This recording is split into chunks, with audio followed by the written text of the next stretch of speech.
Борбордук Азия мамлекеттерин колдоо иретинде өтүп жаткан жыйында өнүгүүгө багытталган олуттуу маселелер каралгандыктан узагыраак убакытка созулду. Ал арада Кыргызстандын жана Борбордук Азия өлкөлөрүнөн келген жалпыга маалымдоо каражатынын өкүлдөрү иштеп да жай отуруп өздөрүнчө баарлашып алууга да жетишишти.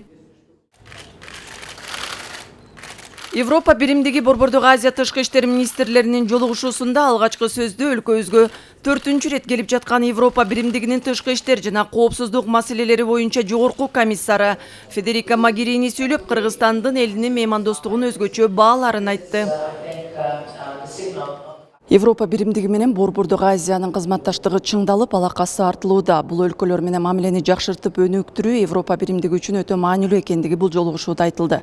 Ошондой эле жаңы стратегия боюнча ой пикирлер, сунуштар, көз караштар айтылып, туруктуулук менен өнүгүүгө басым жасалды. Ушул жылдын 17-июнунда кабыл алынган кызматташтыктын жаңы стратегиясы коопсуздук, социалдык, экономикалык алаканы бекемдөөнү көздөйт. Мы совместно с госпожой Могерини и главами внешнеполитических ведомств. Биз Европа биримдигинин тышкы иштер жана коопсуздук маселелери боюнча жогорку комиссары жана Казакстан, Өзбекстан, Түркмөнстан, Тажикстан мамлекеттеринин тышкы иштер министрлери менен жаңы стратегияны ишке ашырып, аны конкреттүү программалар жана демилгелер менен толуктоо боюнча сөз кылдык.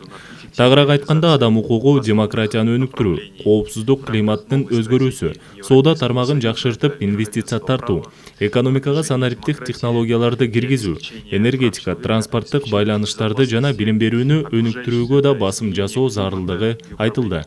Борбордук Азиянын өлкөлөрү кубаттуу болуп, бардык тармактар боюнча өнүгүүгө тийиш. Ал үчүн жакырчылык менен күрөшүп, аялдардын укуктарын коргоо жаатында иштер жасалышы керек деп белгиледи Евро биримдиктин тышкы саясат жана коопсуздук маселелери боюнча жогорку комиссары.